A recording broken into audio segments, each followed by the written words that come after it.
सरस्वती नदी के किनारे बसे एक छोटे से गांव अमृतपुर में करण नाम का एक सीधा सादा नाविक रहता था।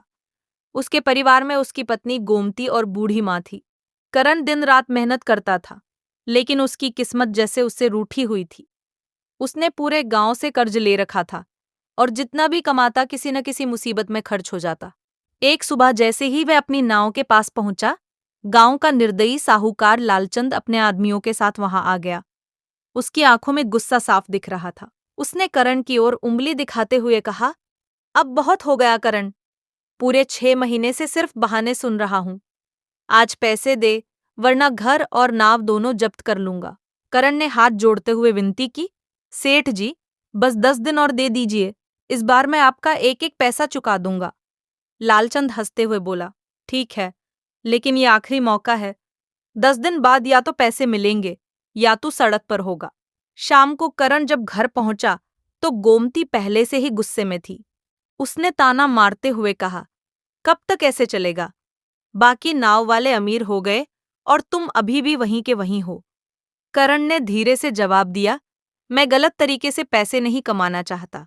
गोमती झल्लाकर बोली, तो क्या भूखे मरने का इरादा है? करण चुप हो गया, उसके पास कोई जवाब नहीं था। दिन बीतते गए और देखते ही देखते 10वां दिन आ गया। करण नदी किनारे बैठा गहरी सोच में डूबा था। तभी एक बूढ़ा आदमी उसके पास आया और बोला, बेटा मुझे नदी पार छोड़ देगा? करण ने कहा, पैसे लगेंगे बाबा। बूढ़ा मुस्कुराया, मेरे पास पैसे नहीं है।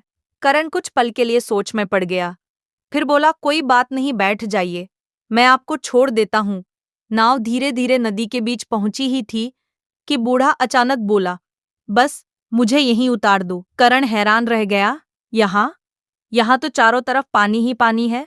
बूढ़ा रहस्यमयी मुस्कान के साथ बोला, जो मुझे दिख रहा है वो तुम्हें नहीं दिखेगा। करण का दिल जोर जोर से धड़कने लगा। उसे कुछ समझ नहीं आया, लेकिन न जाने क्या सोचकर वे भी नदी में कूद गया। जैसे ही वे पानी में गिरा, उसे लगा जैसे सब कुछ बदल गया हो। वह खुद को एक अजीब सी जगह पर खड़ा पाया। चारों तरफ घना जंगल था, लेकिन जमीन सोने की तरह चमक रही थी। पेड़ों पर लगे फल चमक रहे थे और हवा में एक अजीब सा सुकून था। करण घबराकर इधर उधर देखने लगा। तभी पीछे से वही बूढ़ा सामने आया, लेकिन इस बार वो बूढ़ा नहीं था, बल्कि एक तेजस्वी राजकुमार के रूप में खड़ा था। करण घबरा गया और बोला, आप कौन हैं? ये जगह क्या है? राजकुमार मुस्कुराया और बोला, तुम एक जादुई दुनिया में हो। यहां सिर्फ वही लोग आ सकते हैं जिनका दिल साफ होता है। फिर वो करण को एक बड़े महल के अंदर ले गया, जहां चारों तरफ सोने के सिक्कों के ढेर लगे हुए थे। करण की आंखें फटी की फटी रह गईं। राजकुमार ने कहा, तुम जितना चाहो यहां से सोना ले सकते हो, लेकिन एक शर्त है, इस जगह का राज कभी किसी को नहीं बताना। अगर तुमने ऐसा किया तो ये रास्ता हमेशा के लिए बंद हो जाएगा। करण ने बिना देर किए हामी भर दी। अगले ही पल वह फिर अपनी नाव में वापस था, जैसे कुछ हुआ ही ना हो। लेकिन उसके हाथ में सोने से भरा थैला था। उसने धीरे धीरे सोना बेचकर अपने सारे कर्ज चुका दिए। गांव वाले हैरान रह गए कि अचानक इतना गरीब आदमी कैसे अमीर बन गया। कुछ ही समय में करण अमृतपुर का सबसे अमीर और सम्मानित व्यक्ति बन गया, लेकिन उसके स्वभाव में कोई बदलाव नहीं आया। वो अब भी गरीबों को मुफ्त में नदी पार करवाता था। उधर लालचंद ये सब देखकर अंदर ही अंदर जलने लगा। उसने अपने आदमी भीमा को करण पर नजर रखने के लिए कहा। कुछ दिनों बाद भीमा ने आकर बताया, सेठ जी, मैंने अपनी आंखों से देखा है, करण नदी के बीच कूदता है और वापस सोना लेकर आता है। यह सुनकर लालचंद की आंखों में लालच चमक उठा। उसने तुरंत फैसला किया कि वो भी उसी जगह जाकर सोना हासिल करेगा। अगले दिन वह भीमा के साथ नदी के बीच पहुंचा। भीमा ने जगह दिखाई और दोनों बिना सोचे समझे नदी में कूद गए। लेकिन इस बार कुछ अलग हुआ।